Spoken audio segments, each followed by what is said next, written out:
आज मैं BA first year paper second Indian economy का टॉपिक मध्य प्रदेश की अर्थव्यवस्था में कृषि ले रही हूँ। आज हम बात करते हैं मध्य प्रदेश की अर्थव्यवस्था में कृषि की। कृषि मध्य प्रदेश की अर्थव्यवस्था का एक प्रमुख आधार माना जाता है।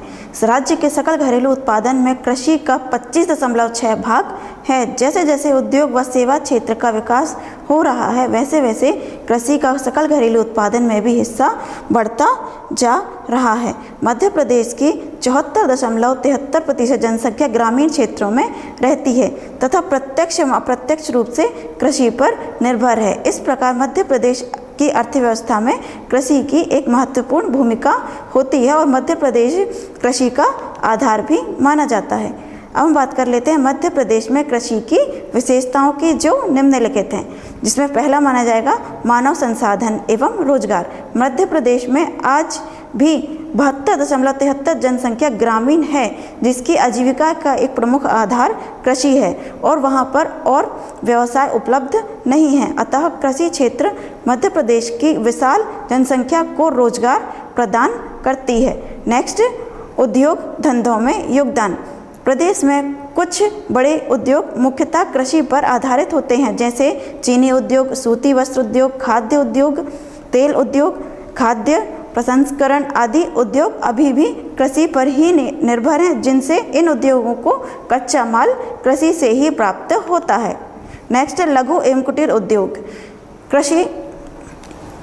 कृषि प्रधान अर्थव्यवस्था वाले मध्य प्रदेश में लघु एवं कुटीर उद्योग अति महत्वपूर्ण होते हैं, जो कि कृषि के साथ उन्नति करते हैं व कृषि विकास के साथ उन्हें बढ़ावा भी मिलता है। उदाहरण स्वरूप आलू चिप्स, टोमेटो सॉस आदि ये लघु एवं कुटीर उद्योग घर में ही चलाए जा सकते हैं। नेक्स्ट, व्यापार एवं व्यवसाय। मध्य प्रदेश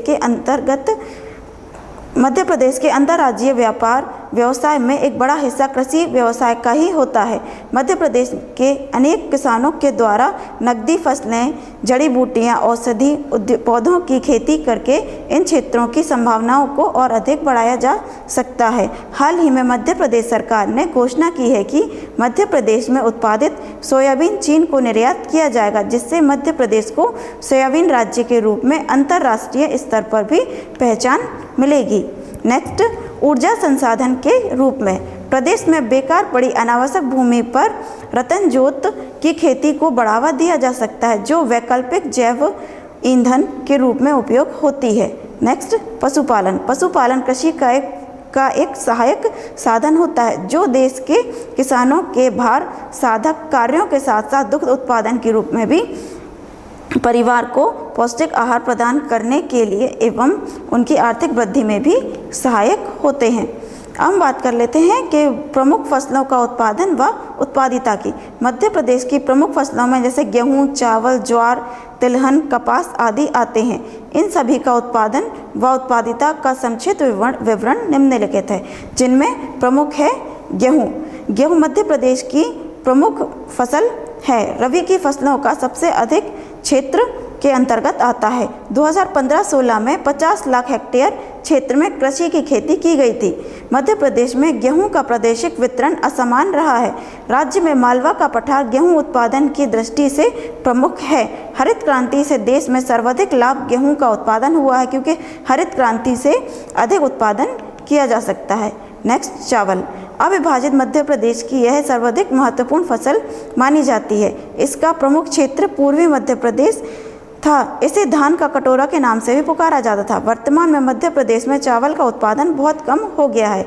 यहाँ चावल के प्रमुख क्षेत्र जैसे चंबल क्षेत्र की घाटी और पूर्वी क्षेत्र आते हैं। नेक्स्ट, ज्वार मध्य प्रदेश की एक प्रमुख फसल है।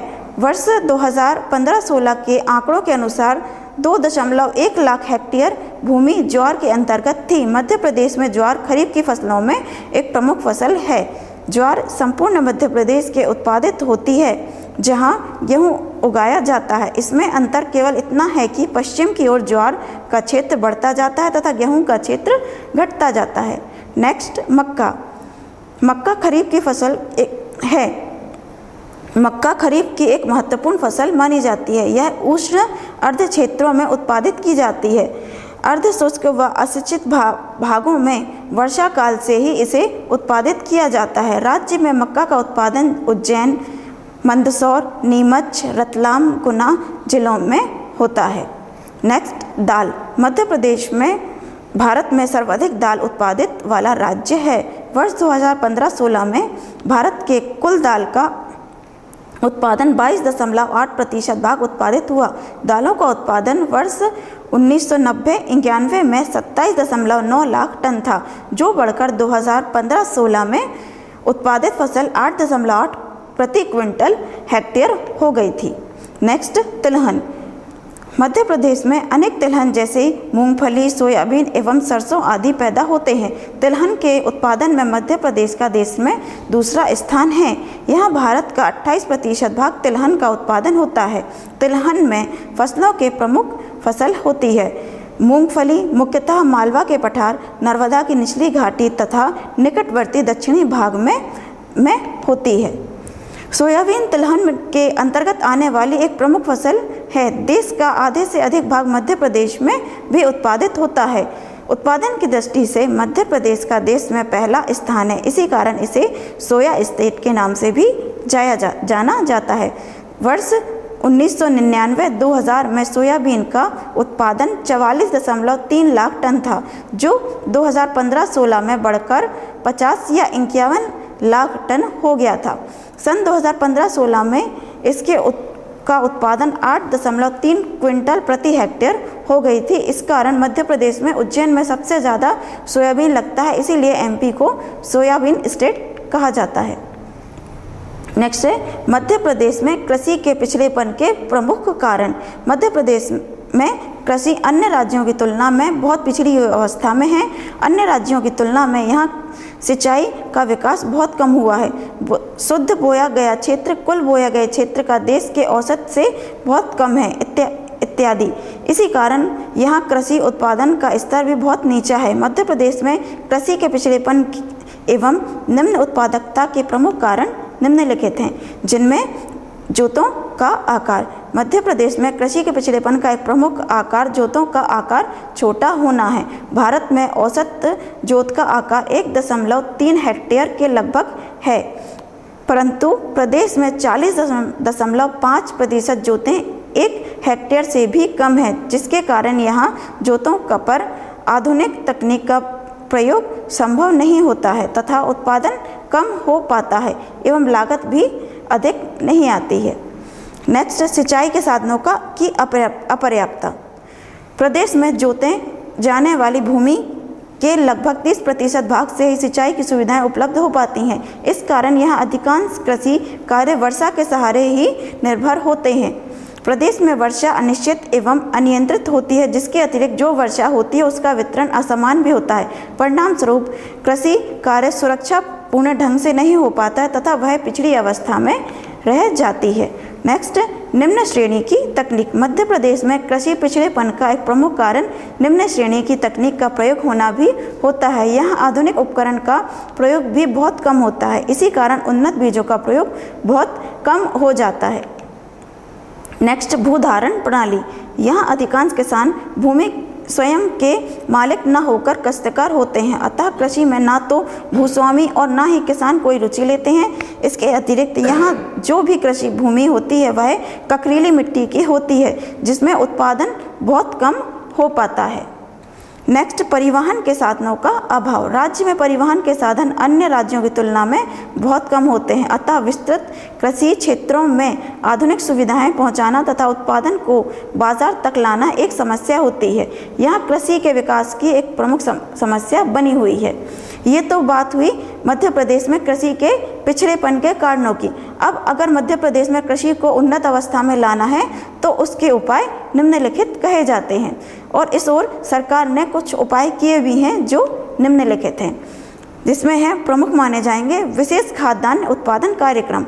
मानसून के साथ ना देने के कारण कृषि उत्पादन पर पड़ने वाले प्रतिकूल प्रभाव को कम करने हेतु सरकार द्वारा 1988-89 में एक विशेष खाद्यान्न कार्यक्रम जिसका नाम था थ्रस्ट राज्य के 33 जिलों में प्रारंभ किया गया था। इसके लिए विशेष रूप से 5 फसलों जैसे चावल, मक्का, गेहूँ, चना, अरहर को चुना गया था, क्योंकि ये एमपी के मुख्य फसलें होती हैं, और अगर इन फसलों पे ज़्यादा ध्यान दिया जाएगा तो खाद्यान्न की प्रॉब्लम को सॉल्व किया जा सकता है। नेक्स्ट है प्रमाणित बीज वितरण। कृषि उत्पादन को बढ़ावा देने के लिए प्रदेश में किसानों को प्रमाणित बीज उपलब्ध कराए जाएं। अगर किसानों को सही बीज उपलब्ध कराए जाएंगे तो कृषि को भी मुनाफा होगा। वर्ष 1989-90 में अनाज, तिलहन तथा कपास की फसलों के 2.75 लाख क्विंटल बीज कृषकों को सरकार द्वारा वितरित किए गए थे। नेक्स्ट, रासायनिक उर्वरकों का वितरण। कृषि उत्पादन में वृद्धि हेतु किसानों को पर्याप्त मात्रा में उर्वरक उपलब्ध कराए जाने के प्रयास भी किए गए हैं। सन 1989-90 में 7.66 लाख मीट्रिक टन रासायनिक उर्वरकों को वितरित किया गया था। नेक्स्ट, पौध संरक्षण। फसलों की कीड़ा आदि से होने वाली क्षति से बचने के लिए प्रदेश में पौध संरक्षण कार्यक्रम चलाया जा रहा है। इसके अंतर्गत पौध संरक्षण, चूहा नियंत्रण तथा निंदा उन्मूलन कार्यक्रम भी शामिल हैं। नेक्स्ट, बायोगैस संयंत्र की स्थापना। इस योजना का उद्देश्य ऊर्जा के वैकल्पिक एवं गैर परंपरागत स्रोत तथा कृषि के लिए अच्छी किस्म की गोबर की खाद प्राप्त करना है। इस योजना के अंतर्गत आदिवासी, हरिजन तथा भूमिहीन मजदूरों को लगान का 76% तथा सामान्य कृषकों को 40% अनुदान दिया गया है। नेक्स्ट, फसल बीमा योजना। वर्षा की अनिश्चितता तथा प्राकृतिक प्रकोप से किसानों को सुरक्षा दिलाने की दृष्टि से 45 जिलों तथा 277 तहसीलों में फसल बीमा योजना लागू की गई है। अंत में निष्कर्ष के रूप में हम कह सकते हैं आवश्यक है कि किसानों को उन्नत बीजों, उर्वरक व मशीनों के प्रयोग के लिए प्रेरित किया जाए। उनको नई नई तकनीकों के बारे में शिक्षा एवं प्रशिक्षण दिया जाए, वह उन्हें यह सुविधा उपलब्ध कराई जाए। इसी के साथ साथ